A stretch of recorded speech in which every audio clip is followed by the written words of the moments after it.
पहले चरण में विपक्ष पस्त पड़ गया था, दूसरे चरण में ध्वस्त हो गया था, तीसरे चरण के बाद जो इधर उधर कुछ छोटे छोटे टमटमते तारे दिखते हैं वो भी अब अस्त होना तय हो जाएगा। दो ही पार्टी रह गई हैं, या तो बीजेपी है, एंटी बीजेपी कोई है ही नहीं, सब पूरा विपक्ष सफाया है। राष्ट्र हित में ही वोटिंग हो रही है, यहाँ देश हित में हो रही है वोटिंग। आज तक संविधान खत्म हुआ है क्या? कोई किसी में ताकत है क्या संविधान खत्म करने की? हम तो ये चाहते हैं जी मोदी जी आने चाहिए। बहुत ज्यादा प्रगति हुई है, गुंडागर्दी से बहुत ज्यादा राहत मिली है और मेरे लिए यही है कि मोदी जी वापस आने चाहिए।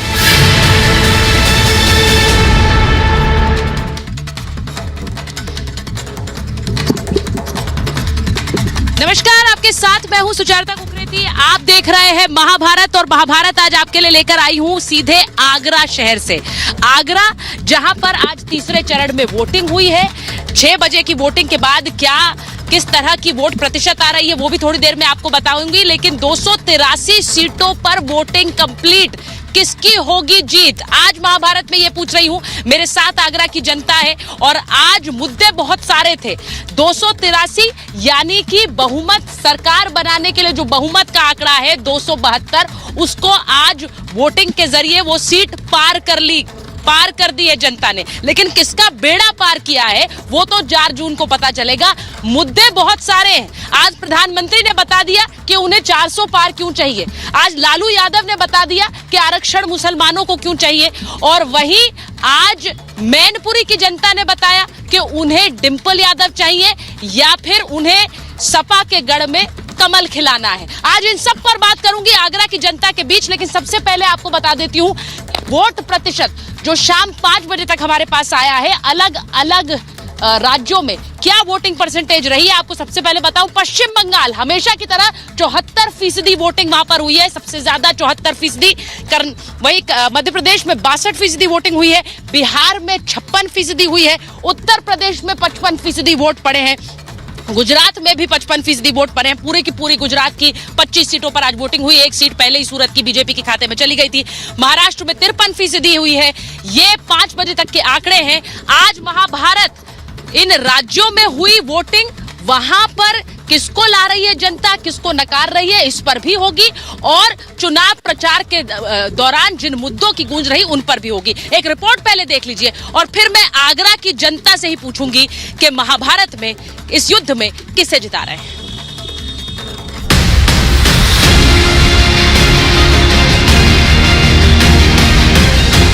आज बड़े बड़े दिग्गजों की सीटों पर वोटिंग थी, जिनमें सबसे बड़ा नाम है अमित शाह। गुजरात के गांधीनगर सीट पर गृह मंत्री शाह ने मतदान किया। एमपी की विदिशा सीट से शिवराज सिंह चौहान मैदान में हैं। गुना में ज्योतिरादित्य सिंधिया ने अपना वोट डाला, तो मैनपुरी में डिंपल यादव की किस्मत और अखिलेश की साख दांव पर लगी है। इनके अलावा आगरा से एसपी सिंह बघेल, राजगढ़ में दिग्विजय सिंह, प्रहलाद जोशी, बसवराज बोमई, सुप्रिया सुले, अधीर रंजन समेत कई दिग्गजों की किस्मत ईवीएम में लॉक हो रही है। ऐसी 93 सीटों पर कई उम्मीदवार लड़ रहे हैं, लेकिन इन प्रत्याशियों पर आज एक वोटर भारी पड़ा, क्योंकि पीएम मोदी ने अहमदाबाद में वोटिंग की। वो जैसे बूथ की ओर जा रहे थे, पीएम की एक झलक के लिए भीड़ लग गई। वो भी लोगों से मिले बिना नहीं रह पाए और जनता से मतदान की अपील की। मैं देशवासियों को विशेष रूप से आग्रह करूंगा, देशवासी ज्यादा से ज्यादा मतदान करें। मोदी वोट डालकर प्रचार के लिए निकल गए, लेकिन विपक्ष ने अपना एजेंडा मुस्लिम आरक्षण को बना रखा है, जिसे वोटिंग के बीच लालू ने सबके सामने रख दिया। तभी तो मोदी ने लालू यादव समेत इंडी अलायंस को जमकर घेरा। लेकिन पहले सुनिए लालू ने क्या कहा। आरक्षण के पक्षधर है ना, वो तो संविधान को खत्म करना चाहते हैं, लोकतंत्र को खत्म करना चाहते हैं। रिजर्वेशन तो मिलना चाहिए मुसलमानों को पूरा। लालू यादव मुस्लिमों के लिए पूरा आरक्षण चाहते हैं। पिछड़ों का हक मारने की कोशिश पर मोदी भड़क गए। ऐसे हाथ पछाड़ के बोल रहे हैं, कहते हैं कि पूरा का पूरा आरक्षण मुसलमानों को मिलना चाहिए। आखिर ये लोग ऐसा क्यों कर रहे हैं? क्योंकि यही वोट बैंक सी के सहारे वो अपने सांस गिन रहे हैं। मोदी ने फटकार लगाई, लालू के मंसूबे को विपक्ष की साजिश बताया, तो लालू फंस गए और अपनी बात से ही पलट गए और सफाई देने लगे। आरक्षण सामाजिक आधार होता है, धर्म आधार नहीं होता है। अटल बिहारी वाजपेयी जी ने संविधान समीक्षा आयोग बना दिया था और ये लोग यही चाहते हैं। ये लोग पहले वकालत कर बाद में मुस्लिमों को धर्म के आधार पर आरक्षण देने पर लालू पलट गए। लेकिन क्या लालू बता रहे हैं कि जो राहुल गांधी कर रहे हैं वो गलत है? क्योंकि कर्नाटक में कांग्रेस सरकार ने सभी मुस्लिमों को आरक्षण दे दिया, जिस पर लालू का बयान ही सवाल उठा रहा है। सवाल तो ये लोग मोदी के 400 पार पर भी उठाते हैं, मगर मोदी ने मंच से बता दिया कि उन्हें 400 पार सीटें क्यों चाहिए। मोदी को 400 सीटें चाहिए ताकि कांग्रेस एससी, एसटी, ओबीसी से को जो आरक्षण मिला है ना उसमें डाका न डाले, इसलिए 400 सीट चाहिए। मुस्लिम आरक्षण हो या राम मंदिर का फैसला पलटने की साजिश, क्या इंडी के इरादे सिर्फ मुस्लिम वोट बैंक के इर्द गिर्द घूम रहे हैं? लेकिन विपक्ष का ये दांव क्या मोदी को ही फायदा पहुंचा रहा है? तीसरा चरण क्या मोदी की तीसरी पारी पक्की करेगा या इंडी को मौका मिलेगा? इसी पर आगरा से आज की महाभारत। तो आज आगरा से महाभारत आपके लिए लेकर आ रही हूं और आगरा की जनता बताएगी कि इस बार 283 सीटों पर जो वोटिंग हो गई है। मैं अपने मेहमानों का परिचय कराऊं उससे पहले इन्हीं से पूछूंगी कि 283 सीटों पर वोटिंग हो गई है, यानी 272 का जो हम मैजिक फिगर कहते हैं सरकार बनाने के लिए, उससे ज्यादा सीटों पर वोटिंग हो गई है। किसकी सरकार बन रही है? मैं एक बार जरा जल्दी से पूछ लेती हूँ। सर बताइए, जरा जल्दी से बताइए कि इस बार किसका परचम लहरा है? भाजपा का परचम लहराएगा। क्यों? क्योंकि भाजपा देश के लिए काम करती है, विकास के लिए काम करती है, जो कहती है उसके लिए काम करती है। अच्छा, तो जो कहती है उसके लिए काम करती है, ऐसा ही है मूड क्या है? जी, हमारा देश भारत सभी को समान रूप से लेकर चलने वाला देश है, ठीक है। हमारे देश की वजह से देखिए आप यूक्रेन युद्ध देखिए कि हमारे झंडे को, तिरंगे को लेकर, ठीक है, बहुत सारे मुस्लिम भी बचे केवल तिरंगे को लेकर। जो राष्ट्र हित की बात करेगा, देश हित की बात करेगा, वोट इसी के लिए। इसमें कोई संकोच नहीं है कि बीजेपी जीतेगी, भारी बहुमत से जीतेगी। भारतीय जनता पार्टी निश्चित तौर पर 400 पार कर रही है और ये मोदी जी के नेतृत्व में हम 400 पार करके ही रहेंगे। ये जो वोट है ये मोदी जी का वोट है या फिर कैंडिडेट का वोट है, जरा बताइए। यहाँ पर उम्मीदवार का वोट है या नरेंद्र मोदी का? ये तो मोदी जी और योगी जी का वोट है। उम्मीदवार का वोट तो जितना है उतना ठीक ही है। अच्छा, मोदी योगी के नाम पर है। आप बताइए, मोदी योगी की बात कर रहे हैं क्या यहीं पर, और कोई पार्टी नहीं है? इनके पास दो ही चेहरे हैं। भारतीय जनता पार्टी में तो चेहरे थे, बाकी सब बैठे हैं। जो बुजुर्ग स्टार प्रचारक थे पहले के, अब उनका तो नाम कोई लेता ही नहीं है, क्योंकि इनकी दो व्याप पे ही वोट मांग रहे हैं। मंदिर के नाम पे है, कश्मीर के नाम पे वोट है, बेरोजगारी की बात है वो करता नहीं इनमें से, कोई गरीबों की बात सुनता नहीं है। 5 किलो अनाज का तो एस्टिमेट है इनके पास। तो आप कह रहे हैं कि 283 में इंडिया गठबंधन की सरकार बने? सरकार किसी की बने, सरकार से कोई मत नहीं है। निष्पक्ष चुनाव हो, जिस 4 तारीख को जिसके बहुमत अच्छा होगा वो सरकार बनाएगा। उसमें कोई नहीं सपा की बने, बसपा की बने, इंडिया की बने या गठबंधन, किसी भी गठबंधन की बने। बसपा की कैसे बन जाएगी? बसपा के तो इतने उम्मीदवार ही। मैं कह रहा हूँ किसी की भी बने, चाहे सपा की भी ना बने। मैं कह रहा हूँ इंडिया गठबंधन की बने, चाहे तो इसकी कांग्रेस वालों की बने, चाहे इनकी बने, क्या नाम है इनका, कांग्रेस बीजेपी वालों की बने। आज प्रधानमंत्री ने एक बात कही, उन्होंने अपनी रैली में कही कि मोदी को 400 पार क्यों चाहिए, वो उन्होंने बताया। उन्होंने कहा कि राम मंदिर जो अस्तित्व में आया उसे ना हटा सके इसलिए 400 पार। उन्होंने कहा 370 ना हटा दे इसके लिए 400 पार। आपको लगता है कि ये ऐसा हो सकता है जो वो कह रहे हैं कि अगर विपक्ष आता है तो वो ये सब करेगा? कैसा संविधान में होगा ही नहीं, ये तो केवल जनता को बहलाने वाली बातें कर रहे हैं। कल आपने प्रमोद कृष्णन का बयान सुना था, इसलिए मोदी जी ने कहा है कि 400 पार चाहिए, क्योंकि ये संविधान को ये पलटना दें। राम मंदिर के मुद्दे को कल राधिका खेड़ा भी कांग्रेस की अध्यक्ष वो थी, उन्होंने भी यही वाली बात कही थी कि इन्होंने एक गुप्त मीटिंग रखी और वहाँ पर जाकर उन्होंने राम मंदिर के निर्णय को। आपको भरोसा है कि ये ऐसा हुआ है? हाँ, हुआ है, पहले भी हुआ है।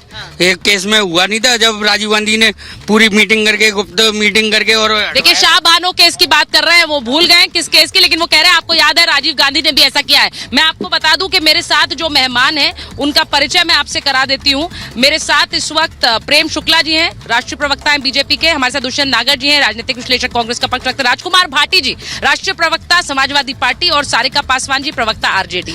मैं शुरुआत सबसे पहले भाटी जी आपके साथ कर लेती हूँ। यहाँ आज एक बहुत, मैं भले ही आगरा में हूँ लेकिन एक हाई प्रोफाइल सीट मैनपुरी की है।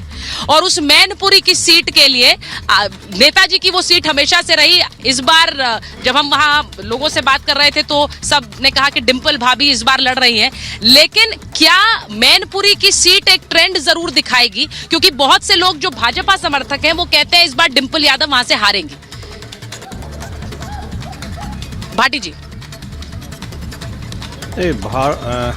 मैनपुरी सीट पर डिंपल यादव ऐतिहासिक वोटों से जीतेंगी और भारत का रिकॉर्ड होगा, सबसे ज़्यादा वोटों से जीतने वाली सांसद डिंपल यादव होंगी। इसके बावजूद कि आज तीसरे चरण में यूपी की जिन 10 सीटों पर मतदान है वहाँ भारतीय जनता पार्टी के गुंडों ने, भारतीय जनता पार्टी सरकार की पुलिस ने और भारतीय जनता पार्टी के कार्यकर्ताओं ने खुली गुंडागर्दी की है, सरेआम नंगे होकर बिना किसी शर्म के।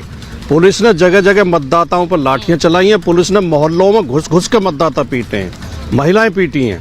पोलिंग बूथों पर जिनका यह आभास था कि यहाँ समाजवादी पार्टी की वोट ज़्यादा पड़ रही हैं, बीजेपी ने लाठी बजा बजा के वोटरों को भगा दिया है मतदान स्थलों से। बीएलओ तक की पर्चियां छीन ली, बीएलओ को भगा दिया, बीएलओ को उठा के थाने ले गए। खुला नंगा नाच हुआ है आज उत्तर प्रदेश में। अगर कहीं इस देश में चुनाव आयोग है, चुनाव आयोग नाम की कोई चीज़ है, तो उसको संज्ञान लेना चाहिए। इस तरह की गुंडागर्दी कभी चुनाव में नहीं देखेगी। इस तरह जिस तरह पुलिस आज बहुत ही बेशर्मी के साथ सड़कों पर आई है और बीजेपी कार्यकर्ताओं की तरह पुलिस के अधिकारियों ने, कर्मचारियों ने, सिपाहियों ने, सब इंस्पेक्टरों ने काम किया है, वो इस देश के लिए बहुत ही शर्मनाक बात है। पहले तो अभी जो आपने शुरुआत की सुचरिता जी, एक सज्जन बोल रहे थे कि मोदी जी देश के विकास के लिए काम करते हैं, देश के गंभीर नहीं है, सच्चाई है, सच्चाई है। सैकड़ों वीडियो तैर रहे हैं सोशल मीडिया पर, आप ट्विटर खोलिए, सैकड़ों वीडियो हैं, कई समाचार चैनलों ने दिखाया है, कई समाचार चैनलों पे वीडियो हैं कि पुलिस ने लाठियां बजाई हैं, वोट नहीं डालने दिया गया। पुलिस की जिम्मेदारी होती है बूथ पे शांति बनाने की, पुलिस ने मोहल्लों में नहीं। भाटी जी, आप बहुत गंभीर आरोप लगा रहे हैं। राजकुमार भाटी राष्ट्रीय प्रवक्ता है समाजवादी पार्टी के और वो कह रहे हैं मैनपुरी में तो वोटिंग नहीं होने दी, लोगों को रोका गया वोट देने से। गंभीर आरोप है, इसलिए मैं जनता से भी उस पर बात करना चाहती हूँ। लेकिन पहले Prem Shukla ji, high profile seat से उन पर सबकी नजरें रहती है, भले ही कोई आगरा में बैठा हो, दिल्ली में बैठा हो। अच्छा, पूरी 10 सीटों पर प्रेम शुक्ला जी, बहुत सीरियस आरोप है। वो कह रहे हैं कि वहां पर बीजेपी के एक तरह से प्रतिनिधि के रूप में काम कर रही है पुलिस। प्रेम शुक्ला जी, देखिए, जिस तरह से आदरणीय राजकुमार भाटी जी का आज भाषा का संयम टूटा है, वह समाजवादी पार्टी की हार की हताशा से उपजी कुंठा का परिणाम है। इसलिए वो निराधार अनर्गल आरोप लगा रहे हैं।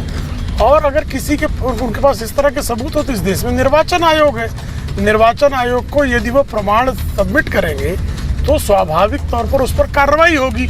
लेकिन ये जानते हैं कि ये बूथ कैप्चर करने अगर कोई जाएगा, कानून एवं प्रशासन की स्थिति बिगाड़ने के लिए गुंडागर्दी करने कोई जाएगा, तो स्वाभाविक कार्रवाई करना पुलिस प्रशासन का निर्वाचन आयोग के अधिकारियों के निर्देश पर दायित्व है। तो अगर दायित्व का निर्वाह कोई करे, और आप जानते हैं कि किस तरह से समाजवादी पार्टी के कार्यकर्ताओं की गुंडागर्दी कुख्यात रही है, तो अगर वो किसी भी निर्वाचन के बूथ पर अपनी गुंडागर्दी करने जाएंगे, दबंगई दिखाकर मतदाताओं को प्रभावित करने या मतदाताओं को डिस्टर्ब करने जाएंगे, तो स्वाभाविक तौर पर वहाँ प्रशासनिक कार्रवाई होगी। अगर प्रशासनिक कार्रवाई के अतिरिक्त किसी भी प्रकार का प्रमाण समाजवादी पार्टी के पास है तो उसको निर्वाचन आयोग को जाना चाहिए। लेकिन जो हार की हताशा से ग्रस्त लोग हैं तो स्वाभाविक तौर पर अभद्र भाषा का प्रयोग कर रहे हैं। मैं एक बार भाटी जी जल्दी से काउंटर करना चाह रहे हैं, मैं उसके बाद सारिका जी के पास जाऊं, दुष्यंत जी के पास जाऊं। भाटी जी जल्दी से बोलिए, क्योंकि यहाँ पर जनता भी बोलना चाह रही, मैं उनके पास जाऊंगी, लेकिन पहले आप बोलिए प्लीज। 70 साल वो कह रहे हैं शिकायत दर्ज क्यों नहीं कराई आप लोगों ने? 70 साल 75 साल के बुजुर्ग का 70 साल 75 साल के बुजुर्ग को पुलिस ने लाठी मार के सिर तोड़ दिया, महिलाओं के हाथ तोड़ दिए, महिलाओं के कपड़े फाड़ दिए, महिलाओं पर लाठियां चलाई हैं। ये बूथ कैप्चर कर रहे थे। सत्ता का अहंकार सिर पे इतना भी नहीं चढ़ के बोलना चाहिए कि हम अगर ऐतराज भी कर रहे हैं, हम अगर सच्चाई बता रहे हैं, हम संयम, हमने कोई अपशब्द तो मैंने प्रयोग किया नहीं, लेकिन हमारा संयम इसलिए टूट रहा है कि देश का लोकतंत्र खतरे में है। जो हम लगातार कह रहे थे बीजेपी लोकतंत्र को खत्म कर देगी, इसी तरह तो लोकतंत्र खत्म होता है जब आप वोटर को वोट नहीं डालने दोगे। बीएलओ को उठा लेंगे, बीएलओ तो सरकारी कर्मचारी होता है, SHO BLO को उठा ले गए, उसकी पर्चियां छीन के फेंक दी क्योंकि वहां समाजवादी पार्टी के वोट ज्यादा पड़ रहे थे। जब इस तरह की गुंडागर्दी होगी तो क्या हम ऐतराज भी नहीं करेंगे, अपनी शिकायत भी नहीं करेंगे? हम शिकायत भी करेंगे तो उसे आप बताएंगे, बदतमीजी बताएंगे, धैर्य खोना बताएंगे। हम आहा भी भरते हैं तो हो जाते हैं बदनाम, ये कत्ल भी करते हैं तो चर्चा नहीं होता। आज जो यूपी में हुआ है, मैं फिर दोहरा रहा हूँ, इतिहास में कभी ऐसा नहीं हुआ, इस तरह का नंगा नाच कभी नहीं हुआ इतिहास में। देखिए, आप ये कह रहे हैं, राजकुमार भाटी जी कह रहे हैं कि यूपी में 10 सीटों पर वोटिंग हुई और वहां पर बहुत से लोगों को जो उनके वोटर थे उन्हें वोट नहीं डालने दिया गया। उन्हें मैं चाह रही हूं कि उस पर आप लोग रिएक्ट करें। हाँ, देखिए, ये पुरानी कहावत है, खिसियाई बिल्ली खंबा नोचे।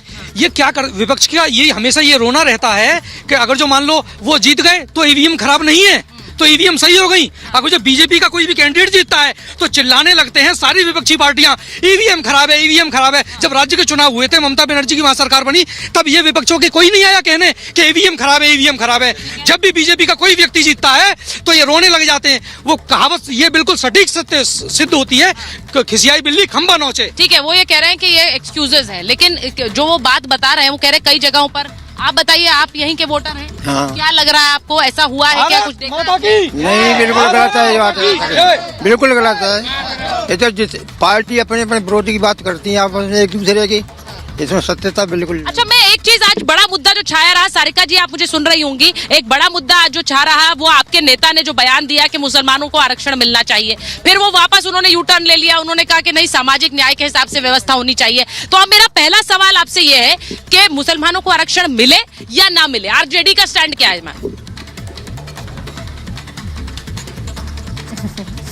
देखिए सुचिता जी, सबको पता है कि संविधान में आरक्षण का जो आधार है ना, वो सामाजिक और आर्थिक है। कहीं से भी जातीय और धर्म के आधार पे कहीं भी किसी को आरक्षण नहीं मिलता है। और देखिए, बिहार में जब जाति आधारित गणना हुई और उसके हिसाब से जब आंकड़े सामने आए तो आरक्षण का दायरा भी बढ़ाया गया। और हमारा मानना है, हमारी पार्टी का मानना है कि देशव्यापी जाति आधारित गणना होनी चाहिए और वैसी वो जातियां जो आज भी मुख्य धारा में नहीं आ पाई हैं, उन्हें मुख्य धारा में लाने की जिम्मेदारी सरकार की भी बनती है और हम सबों की बनती है। अब बात उठती है कि भारतीय जनता पार्टी जो हमेशा से ही उन्होंने जात और धर्म की राजनीति करती आई है, खास करके हिंदू और मुसलमान की तुष्टीकरण भारतीय जनता पार्टी के तो डीएनए में शामिल है, उनके खून में रगों में दौड़ता है कि जब भी वो राजनीतिक मंचों पर जाएंगे वो जात धर्म हिंदू मुस्लिम नहीं करेंगे। आरक्षण मुसलमानों को मिलना चाहिए या नहीं मिलना चाहिए?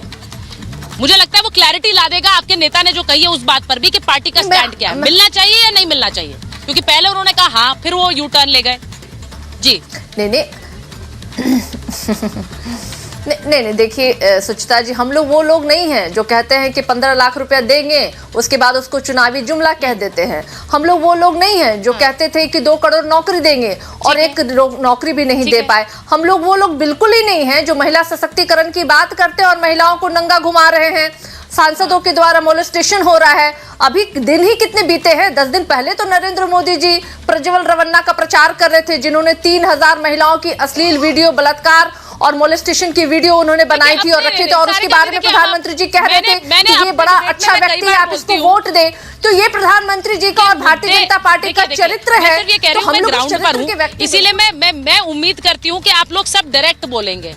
सवाल है, प्रज्वल रवन्ना की डिबेट हुई है, मैं ये भी कहूँ आरक्षण पर भी डिबेट हुई है, आज के मुद्दों पर बात करनी है। आपके नेता के एक बयान ने हड़कंप मचाया, इसीलिए मैं उस पर पूछ रही हूँ, सीधा स्टैंड है कि नहीं है, आरक्षण है कि नहीं है मुसलमानों को? फिर पूछ रही हूँ मैं, उसके बाद मैं जो जनता में जाऊंगी। देखिए सुचिता जी, आपकी सीधे ही प्रश्नों का मैं सीधा जवाब दे रही हूँ। मुद्दे आज भी वही हैं जो कल थे। आज भी मुद्दा रोजगारी है, आज भी मुद्दा जनता की वो चीजें हैं जो जनता आज त्रस्त है महंगाई से। आज भी मुद्दा बदला कहाँ है? बदलना आप सवाल का जवाब, दिक्कत यही है पार्टी हमेशा मुद्दों से मुद्दा कर रही है। बताती हूँ, आपके सीधे सवाल का जवाब अगर आप कहेंगे कि नहीं देना है मुसलमानों को आरक्षण तो आपका वोट बैंक इफेक्ट होगा। अगर आप कहेंगे कि देना है तो फिर आप पर ये काउंटर आएगा कि पिछड़ों का क्या है, उनके हिस्से में से आरक्षण दिया जाएगा, वो भी आपका वोट बैंक है। तो ये दिक्कत होगी और इसीलिए इस पर सोचना पड़ेगा। मैं एक बार पूछना चाह रही हूँ, जो आज लालू जी ने कहा उस पर मैं चाह रही हूँ आप लोग जरा बताएं कि उन्होंने पहले कहा कि मुसलमानों को आरक्षण मिले, फिर उन्होंने कहा कि नहीं सामाजिक व्यवस्था है। देखिए, मैं आपको बताऊं, इनके पास कोई मुद्दे नहीं है। सबसे बड़ा विषय क्या है कि आम जनमानस, आम जनता ये चाहती है कि हमको सरकार वो चाहिए शोषित, वंचित, आदिवासी, SC, OBC सबको साथ में लेके चलने वाली सरकार हो और जमीनी स्तर पर धरातल पर कार्य करती है वो पार्टी चाहिए। हमको ये सरकार नहीं चाहिए, ऐसी पार्टी नहीं चाहिए कि एक जाति से चलती हो या एक पार्ट पर चलती हो या एक मुसलमान का बैंक वोटार से चलती हो या एक परिवार से चलती हो। हमको ऐसे लोगों की जरूरत नहीं है, हमको ऐसे लोग चाहिए जो कि सबको देश को प्रभार बना के। माइक पर बोलिए।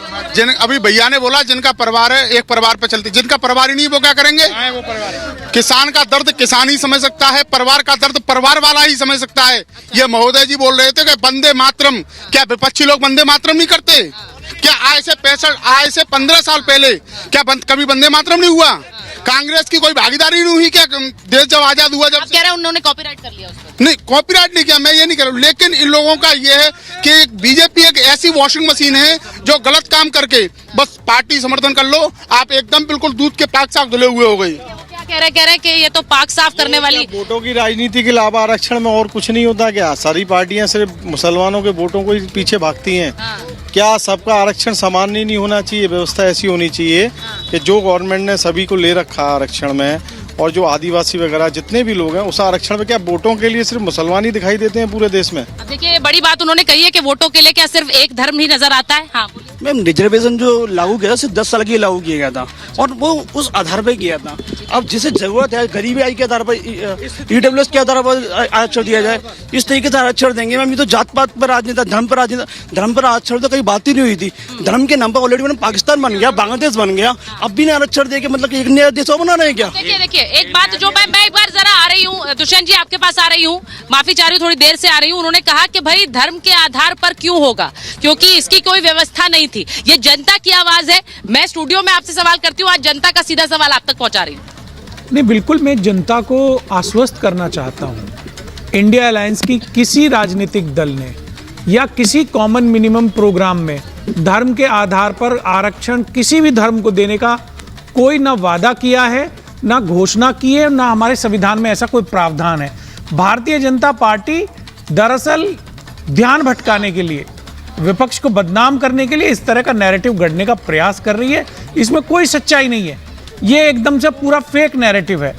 विपक्ष का वादा है 1 लाख रुपया प्रति गरीब महिला को उनके खाते में देना, 30 लाख नौकरियों को भरना, अग्निवीर की जगह पूर्व की भांति सेना में भर्तियां शुरू कराना, बेरोजगार युवाओं को, जो शिक्षित लोग हैं उनको 1 साल के लिए गारंटी का रोजगार देना। ये उनके मुद्दे हैं। आप उन मुद्दों के साथ जुड़िए और बात करिए। हमारे भारतीय जनता पार्टी के प्रवक्ता और प्रधानमंत्री जी ऐसी चीजों को कह रहे हैं जिनका कहीं अस्तित्व में ही नहीं है। माननीय लालू यादव जी ने स्पष्ट कहा है कि आरक्षण जाति के आधार पे है, धर्म के आधार पे है ही नहीं। फिर भी उस बात को बढ़ाया जा रहा है क्योंकि इनको दिख रहा है भाई, जो इनका भारतीय जनता पार्टी का उत्तर प्रदेश और गुजरात गढ़ है वहीं पे इनका वोटर नहीं निकला, वहां मत प्रतिशत 55 रह गया। इसीलिए उस पर चर्चा शुरू हुई, बयान उनका आया इसीलिए चर्चा शुरू हुई, ऐसे नहीं है। लेकिन बयान पे उन्होंने स्पष्टीकरण भी दिया है और स्पष्टीकरण उनका साफ है। ठीक है, मैं एक बार जरा सुनिए, मैं एक बार जरा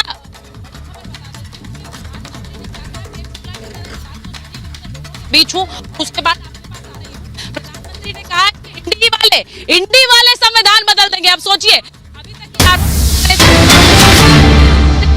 संविधान प्रधानमंत्री ने कहा इंडी वाले संविधान बदल देंगे, संविधान बदलकर आपका आरक्षण छीन लेंगे। मुसलमानों को आरक्षण इंडी देने वाला है और पूरा आरक्षण मुसलमानों को दे देंगे, इंडी आपका आरक्षण छीन लेगा, यानी कि उस तरह संविधान बदल देगा। अब सोचिए, ये बात तो कितनी बार बोली गई, बार बार। पहले विपक्ष ने कही कि मोदी आएंगे तो संविधान बदल देंगे, अब प्रधानमंत्री कह रहे हैं कि अगर ये आए तो संविधान बदल देंगे। प्रेम शुक्ला जी जरा इस पर पहले जवाब दीजिए, यानी ऐसा लग रहा है उनका बाउंसर ही वापस दे मारा आपने। देखिए दुष्यंत जी यहाँ झूठ बोल रहे हैं। आंध्र प्रदेश में जो है धर्म के आधार पर आरक्षण कांग्रेस की सरकार ने दिया था कि नहीं दिया था, ये सत्य है कि नहीं है? जस्टिस रंगनाथ मिश्रा आयोग की रिपोर्ट में मुसलमानों को आरक्षण देने की बात थी कि नहीं थी? जस्टिस रंगनाथ मिश्रा आयोग का गठन डॉक्टर मनमोहन सिंह की सरकार ने किया था कि नहीं किया था? जस्टिस रंगनाथ मिश्रा को कालांतर में जो है सांसद कांग्रेस ने बनाया था कि नहीं बनाया था? 2009 के घोषणा पत्र में कांग्रेस के धर्म के आधार पर आरक्षण था कि नहीं था? 2011 में डॉक्टर मनमोहन सिंह की कैबिनेट रिपोर्ट या कैबिनेट नोट था कि नहीं था? मुसलमानों को धर्म के आधार पर आरक्षण देने की बात कैबिनेट नोट में रखी गई थी कि नहीं रखी गई थी? और तो और अभी कर्नाटक में जो है NCBC national commission of backward classes ने बाकायदा ये फाइंडिंग दी है, जिसमें ये बताया गया है कि कर्नाटक में पिछड़ों के वर्ग में सारे जो है मुसलमानों को शामिल कर दिया गया, यानी पिछड़ों का जो अधिकार है उस पर जो है डाका डालने का काम किया गया। तो ये तो साफ तौर पर दिखाई दे रहा है कि आरक्षण जो पिछड़ों का जो आरक्षण है, अनुसूचित जाति जनजाति के आरक्षण में भी मुसलमानों को हिस्सेदारी देने की सिफारिश जस्टिस रंगनाथ मिश्रा आयोग की रिपोर्ट में है। तो कांग्रेस लंबे समय से धर्म के आधार पर आरक्षण की पृष्ठभूमि तैयार कर रही है, उसका इरादा साफ तौर पर है।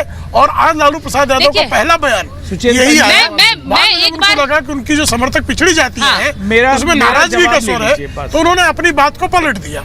देखिए, मुझे गलत साबित करने का भाजपा के प्रवक्ता प्रयास कर रहे हैं। उन्होंने अपनी बात को पलट दिया। दुष्यंत जी, देखिए ये तो बात सही है कि उन्होंने पहले एक बयान दिया, उसके बाद उन्होंने यू टर्न लिया, और ये बात उन्होंने पहले जिस मुस्लिम आरक्षण की बात उनका भी MY समीकरण रहा है, प्रेम शुक्ला मुस्लिम यादव समीकरण, तो एक को खुश करते दूसरे को छिटक ना दे। भाई देखिए, सुन लीजिए, मुस्लिम OBC के मुस्लिम जातियों को आरक्षण तो मोदी जी की सरकार ने भी दे रखा है। गुजरात की सरकार में उनके मुख्यमंत्री रहते दिया गया है। तो ऐसा नहीं है, धर्म के आधार पे नहीं दिया गया है, वो संविधान सम्मत है। जो सामाजिक रूप से पिछड़ी जातियां हैं जिनको दे रखा है उन्हीं को मिल रहा है।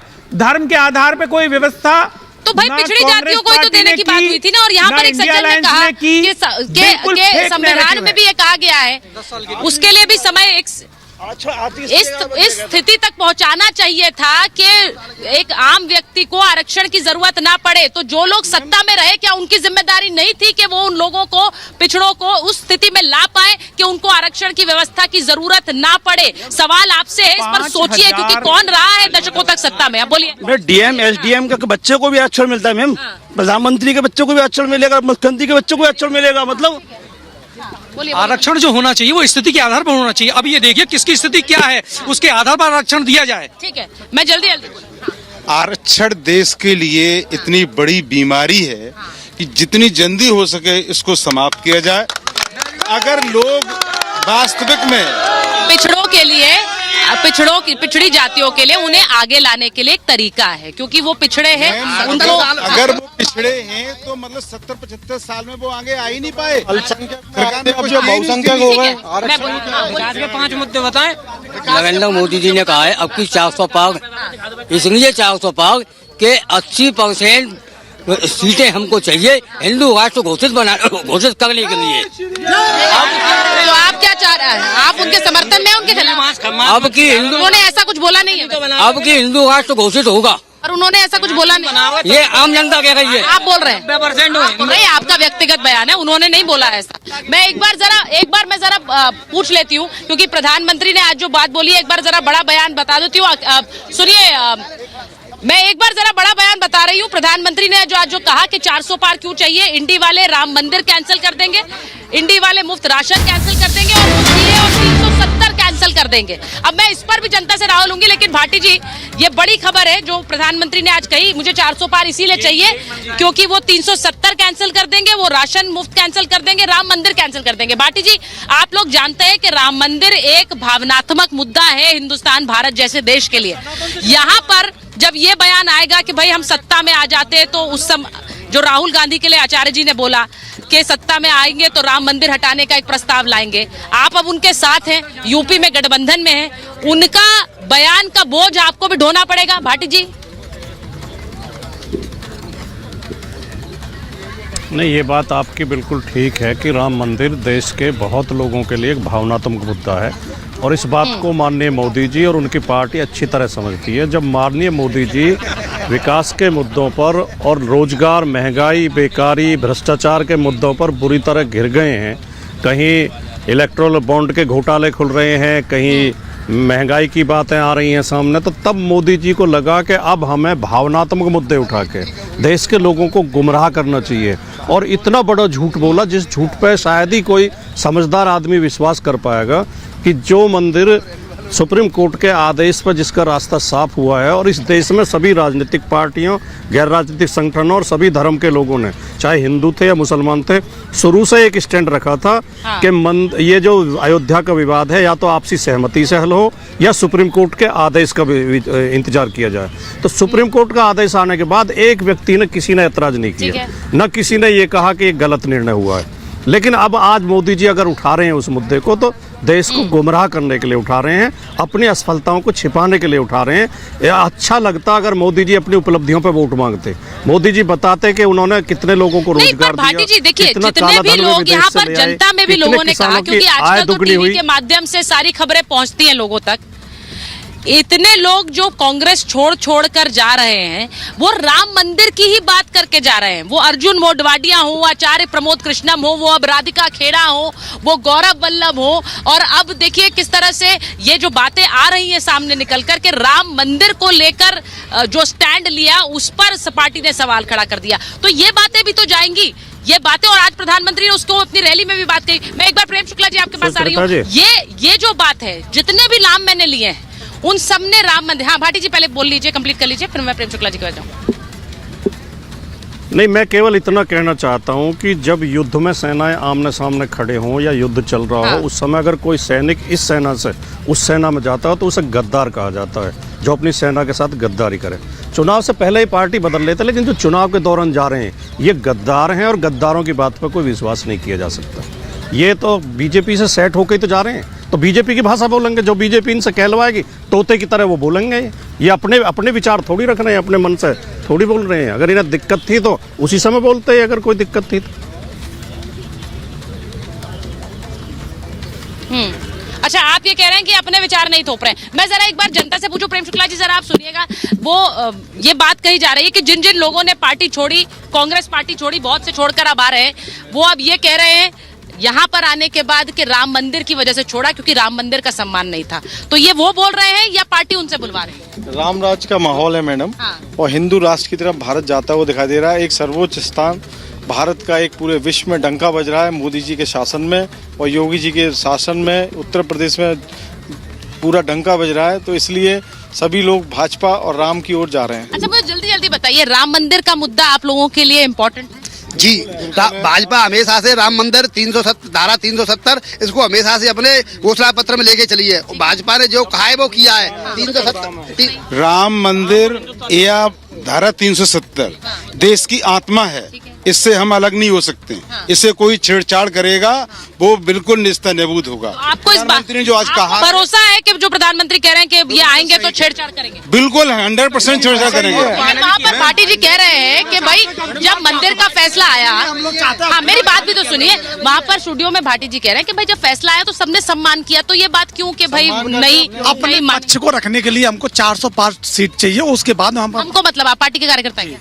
कार्यकर्ता है आप? कार्यकर्ता नहीं है हम, तो एक जनमानस, आम जनमानस चाहता है कि अब की बार 405 सीट होंगी, उसके बाद बताइए आप क्या सोच रहे हैं? भैया जी बताएंगे, आप नहीं बताएंगे। अच्छा आप बताइए, आप मुझे बताइए कि जो बात कह रहे हैं वो कि राम मंदिर को लेकर हटा देंगे, इस पर भरोसा है आपको? राम मंदिर को लेकर के बिल्कुल भी बात नहीं करनी चाहिए बीजेपी को, राम मंदिर अकेली ना योगी जी के ना मोदी जी के, पूरे भारत के हैं राम मंदिर, और राम सबके हैं। और सबसे बड़ी बात है, उनको बात करनी चाहिए सिर्फ रोजगार पर, महंगाई कम करने पर, सरकारी नौकरियों पर, बेस्ट सारी नौकरियों पर करनी चाहिए, बेरोजगारी पर करनी चाहिए, सामान कैसे सस्ता हो इस बात तो बेस्ट करनी चाहिए। लेकिन अभी तक पुलवामा अटैक किसी को नहीं पता पड़ा, किसने किया, कहाँ हुआ, कैसे हुआ, वो पता नहीं पड़ी। 400 सीटें तो पता। देखिए प्रेम शुक्ला जी, एक मिनट, हाँ। भारत में राज करेगा, जो सनातन की बात करेगा वो भारत में राज करेगा। देखिए ऐसा नहीं है प्रेम शुक्ला जी कि आपका वाला नैरेटिव ही है, जा रहा है जनता के बीच, वहाँ से दूसरी आवाज भी आ रही है। वो लोग पुलवामा पर भी सवाल पूछ रहे हैं, कोई कह रहा है कि आप बेरोजगारी पर बात क्यों नहीं करते, हर चीज में राम मंदिर है। प्रेम शुक्ला जी, हम बेरोजगारी पर भी बात करते हैं, महंगाई पर भी बात करते हैं, लेकिन इस सत्य से कौन इनकार कर सकता है कि आचार्य प्रमोद कृष्णन जब राम मंदिर के प्राण प्रतिष्ठा समारोह में गए, उसी के बाद उनको पार्टी से निकाला गया। और आचार्य प्रमोद कृष्णन कह रहे हैं कि श्रीमान राहुल गांधी ने कहा कि जिस तरह से शाहबानों के मामले में सुप्रीम कोर्ट के फैसले को पलट दिया गया, उसी तरह से जब उनकी सरकार आएगी तो वो जो है राम मंदिर के फैसले को भी पलट देंगे। और ये कौन भूल सकता है कि कांग्रेस ने संसद में संकल्प लिया था कि श्री राम लला की जन्मभूमि पर जो है बाबरी मस्जिद बनाई जाएगी। इससे कौन इनकार कर सकता है कि राजकुमार भाटी जी की पार्टी, समाजवादी पार्टी के जो है एडिशनल एडवोकेट जनरल रहने वाले जफर याब जिलानी बाबरी के पक्ष में थे। इससे कौन इनकार कर सकता है कि मोहम्मद आजम खां जो आजकल बकरी चोरी के अभियोग में जो है जेल में है, वो आजम खां जो है माँ भारती को डायन कहते थे और राम मंदिर की जगह बाबरी कायम करने की बारंबार बात की है। तो बाबरीवादी जो हैं वो निश्चित तौर पर राम भक्तों के बारे में अशिष्ट और अभद्र शब्दों का प्रयोग करते हैं और राम मंदिर का विरोध करते रहे हैं, आज भी कर रहे हैं। देखिए सुचेरिता जी, आचार्य जी आज क्यों कह रहे हैं, चुनाव के बीच में क्यों कह रहे हैं, पहले क्यों नहीं कहा उन्होंने? अगर कोई बात थी, देखिए राजनीतिक लाभ लेने का प्रयास किया जा रहा है। अखिलेश यादव ने कार्यकर्ताओं से अपील की है, दुष्यंत जी सुन लीजिए। अखिलेश यादव ने कार्यकर्ताओं से अपील की है, ईवीएम पर निगरानी रखें, वोट रक्षा के लिए जान लगा दे। अखिलेश यादव ने कहा है वोट रक्षा के लिए आप लोग जान लगा दे, ईवीएम पर निगरानी रखें। यानी सीधा सीधा उनका कहना यह है कि ईवीएम से कहीं कोई छेड़खानी ना हो, आप लोगों को सुरक्षा करनी है ईवीएम की। अब इसका मतलब क्या है? मैं आपसे पूछ रही हूं कि ईवीएम को लेकर ये डाउट, ये संदेह इस वक्त क्यों जताया जा रहा है? मैं एक बार जरा लोगों से पूछूंगी, भाटी जी उसके बाद आऊंगी, क्योंकि आपके नेता ने कह दिया ईवीएम की रक्षा करिए। मैम ईवीएम की रक्षा करने से ज्यादा अच्छा है अपने कार्यकर्ताओं पर विश्वास करो और कार्यकर्ताओं पर मेहनत का जोर डालो कि भैया तुम काम करो। कार्यकर्ता घर बैठ जाएंगे तो कौन जिताएगा? ईवीएम पर आरोप लगा, कार्यकर्ता घर बैठे क्या भरोसा? ईवीएम पर आरोप लगा रहे हो, ईवीएम पर आरोप लगाना सही है क्या मैम? ईवीएम पर तुम्हारे कार्यकर्ता यहाँ से कोई बोल रहा है, हाँ बोलिए। मतदान भी सावधान भी मैडम सावधान होने के लिए निर्देश दिया है कि कार्यकर्ता एकदम सावधान हो। उन्हें पता है कि जुमलेबाजों की पार्टी है, झूठेबाजों की भारतीय जनता पार्टी है। इनके लोग कैसे कैसे झूठ बोलते हैं, राम के नाम पे वोट मांगते हैं, राम मंदिर पूरे देश में बनाया। ईवीएम को लेकर कहीं ना कहीं डर तो रहता ही है। क्या कहते हैं कि अगर अखिलेश कह रहे हैं तो कहीं ना कहीं उनको लग रहा है कि पहले भी ईवीएम बदलती गई होंगी, इसलिए उन्होंने ईवीएम के लिए कहा कि कार्यकर्ता लेकिन जब जीतते हैं तब तो नहीं, दूसरी तो संदेह नहीं जता। केवल अखिलेश नहीं, ये बीजेपी की भी हो चाहे कांग्रेस को, सब पार्टियां कहती हैं कि आप ईवीएम की रक्षा करिए जाके, क्योंकि मंडी समिति में उनके पोलिंग एजेंट बाकी जितने भी लोग रहते हैं वहाँ पे बने रहते हैं। मशीन जमा होने के बाद वो दिन रात, उससे पहले जो भाजपा का चुनाव, भाजपा कह रहा हूँ उससे पहले चुनाव हुआ। आप ये कह रहे हैं कि कोई बड़ी बात नहीं है, हाँ, वो अपनी ईवीएम की रक्षा की बात कर रहे हैं, ठीक है। लेकिन भाटी जी आप ये कह रहे थे कि कुछ संदेह है, इसीलिए शायद अखिलेश जी का ये बयान आया है। जनता यहाँ पर दोनों तरफ की बात भी कर रही है, आपने खुद सुन लिया। वो कह रहे हैं कि अगर नेताजी ने अगर कहा है तो कौन सी बड़ी बात है, सब पार्टियां ऐसा करती हैं, वो भी चाहते हैं कि रक्षा हो। लेकिन आप संदेह जता रहे हैं, वो संदेह क्या है? भारतीय जनता पार्टी की सरकार पर, भारतीय जनता पार्टी के प्रशासन पर पूरा संदेह है। लेकिन अखिलेश यादव जी ने ये तो नहीं कहा कि धांधली करो या बेईमानी करो, उन्होंने कहा धांधली होने मत दो, ये सतर्क रहो, चौकसी करो, ऐसी चौकीदारी करो कि कोई धांधली ना कर पाए। इसमें क्या गलत है? सभी पार्टियां करती हैं, हर प्रत्याशी करता है। जब मतदान हो जाता है तो सारे प्रत्याशी अपने एजेंट को कहते हैं कि वोट नोट कर लेना कितनी मशीन में पड़ी है, और मशीन के साथ साथ जाना, स्ट्रांग रूम में मशीन रखवा कर तब आना। फिर वहाँ पर प्रशासन पास बनाता है, स्ट्रांग रूम में भी ड्यूटी लगाई जाती है कार्यकर्ताओं की। ये तो लोकतंत्र के पारदर्शिता के लिए बहुत आवश्यक है कि हर प्रत्याशी का एजेंट में बैठा रहे, ताकि कोई कल को ये ना कह सके कि मशीनें बदल दी गई या धांधली हो गई। ये जो कहते हैं ना, न्याय होता दिखना भी चाहिए, तो पारदर्शिता दिखाई देनी चाहिए कि कहीं कोई धांधली नहीं हुई है। ये तो ठीक कहा उन्होंने, इसमें तो कुछ ऐसी चर्चा लायक बात है ही नहीं, कोई गलत बात तो, नेगेटिव बात तो उन्होंने कही नहीं है अखिलेश जी ने जो कहा है। और हर पार्टी को अधिकार है अपने अपने कार्यकर्ताओं से कहे कि भाई इस पर चौकसी रखनी है। मैंने तो यही बात बोली कि मैंने यही बात बोली भाटी जी, मैंने ये कहा कि यहाँ पर जनता में से भी कुछ लोगों ने कहा कि कोई बड़ी बात नहीं है, हर पार्टी अपनी ईवीएम और उनको लगता है कि यहाँ हमारे पक्ष में वोट हुआ है तो उसकी रक्षा करने की बात करती है। लेकिन आप संदेह जता रहे थे और यूपी की 10 में से 10 सीटों पर संदेह जता रहे थे, इसलिए मैं सवाल पूछ रही हूँ। हाँ बोलिए। ईवीएम का डर नहीं है, ये उनकी हार का डर है, क्योंकि उनको प्रत्याशी नहीं मिल पा रहे हैं। मेरठ में 3 बार प्रत्याशी बदलना पड़ा है, तो ये हार का डर है, केवल ईवीएम का डर नहीं है। और बात करते हैं राम मंदिर की, और ये बीजेपी पुलिस की बात करते हैं कि बीजेपी प्रशासन है, जब राम मंदिर में जब उन पे राम भक्तों पे गोलियां चलवाई गई थी तब क्या था? राम भक्तों पे गोलियां भी तो चलवाई थी, तब किसकी पुलिस थी? अगर पुलिस राम मंदिर का मुद्दा आप चुनाव में जा रहे हैं इसको सोचकर क्या? मैम हम चुनाव में आपको मुद्दा सोच के जा ही नहीं रहे, हम तो ये जा रहे बीजेपी है और राम मंदिर बनवाया बीजेपी के कारण बना।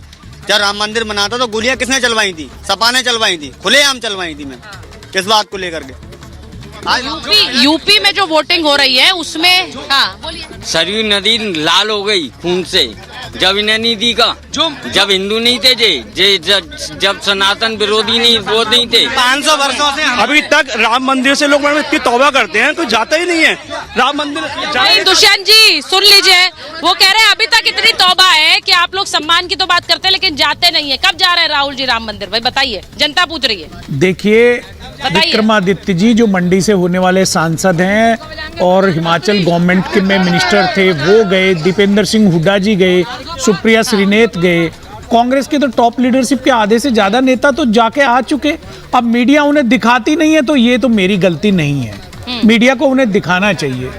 आपको सिर्फ आचार्य जी मिलते हैं जो कांग्रेस की आलोचना करते हैं, उनके बयानों को प्रमुखता देते हैं, लेकिन अन्य किसी नेता को जो राम मंदिर गए, जो उस समारोह का हिस्सा भी थे प्राण प्रतिष्ठा का, किसी ने कभी उनके रेखांकित करके उस न्यूज को नहीं चलाया। देखिए एक चीज तो पूछी जाएगी ना। नहीं, मैं ये पूछ रही हूँ कि जब इंडिया गठबंधन बना तो जो चेहरे हैं, चाहे वो अखिलेश जी हो, राहुल गांधी हो, उनके लिए पूछा जाएगा कि नहीं, क्योंकि वो प्राण प्रतिष्ठा में नहीं गए और निमंत्रण के बावजूद नहीं गए। तो हम क्या सुप्रिया श्रीनेत के जाने से बोल दें कि हाँ भाई कांग्रेस के नेता जा रहे हैं? नेता जो तो कार्यक्रम की आप बात कर रहे हैं वो भारतीय जनता पार्टी के द्वारा प्रायोजित कार्यक्रम था। प्रेम शुक्ला जी से पूछ लेती हूँ,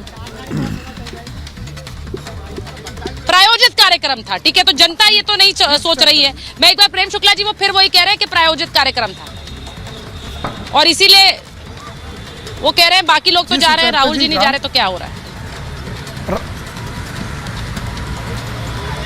तो राहुल जी तो पहले से ही कह रहे हैं कि मंदिर में लड़कियां छेड़ने वाले जाते हैं। इनके मल्लिकार्जुन खड़गे कह रहे हैं कि राम और शिव एक दूसरे के शत्रु हैं। शिव जी को राम का शत्रु बताने वाले इनके राष्ट्रीय अध्यक्ष कहते हैं अगर नरेंद्र मोदी जी तीसरी बार अगर प्रधानमंत्री बन गए तो इस देश में सनातन का राज हो जाएगा, और सनातन का राज नहीं होना चाहिए। इनके गठबंधन के साथी स्वयं मल्लिकार्जुन खड़गे के पुत्र प्रियांक खड़गे समर्थन किसका करते हैं? स्टालिन का समर्थन करते हैं। किस स्टालिन का समर्थन करते हैं? जो सनातन को डेंगू और एड्स से कंपेयर करता है। रामचरितमानस की प्रतियां जलाने का काम कौन करते हैं? ये जो जब समाजवादी पार्टी के महासचिव थे श्रीमान स्वामी प्रसाद मौर्य, तो उनका जो है अखिलेश यादव उनका सत्कार करते हैं। तो इसी तरह से रामचरितमानस को जो है अपमानित करने का काम चंद्रशेखर यादव राष्ट्रीय जनतांत्रिक दल के करते हैं।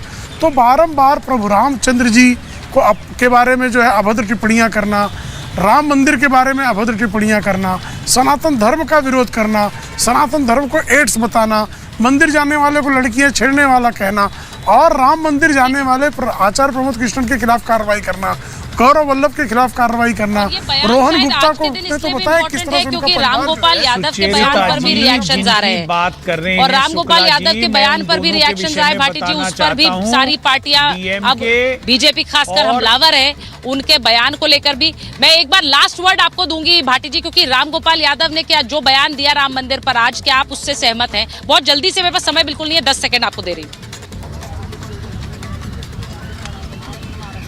नहीं, मैं क्या बयान दिया? कौन से बयान का जिक्र कर रही हैं आप? उन्होंने कहा मंदिर बेकार है, नक्शा ठीक से नहीं बनाया है। ऐसा तो हो नहीं सकता कि आपको पता नहीं होगा। बेकार है मंदिर, नक्शा ठीक नहीं है। आप ये कह रहे हैं आपको पता ही नहीं है बयान? ये कोई अपराध है? ये कोई अपराध है ये कहना, किसी नक्शे की आलोचना करना? तो शंकराचार्य कह चुके हैं कि मंदिर में जो प्राण प्रतिष्ठा हुई है वो शास्त्रीय दृष्टिकोण से गलत हुई है। हमारे धर्म ग्रंथ उसका समर्थन नहीं करते। जब तक मंदिर पूर्ण नहीं हो जाता, उसकी मूर्ति स्थापित नहीं हो जाती है, शंकराचार्य जी ने क्या कहा था कि मंदिर पूरा नहीं बना है, उसमें जाना नहीं चाहिए प्राण प्रतिष्ठा के लिए। बेकार तो किसी ने नहीं कहा है, तो ये मत कहिए कि ये कहा है। बेकार किसने कहा मंदिर को? ये तो आपके ही नेता ने पहली बार कहा। बेकार तो नहीं कहा। मैंने बेकार कहा, मैंने कहा शास्त्र विरुद्ध। ये मत बोलिए, शास्त्र विरुद्ध है।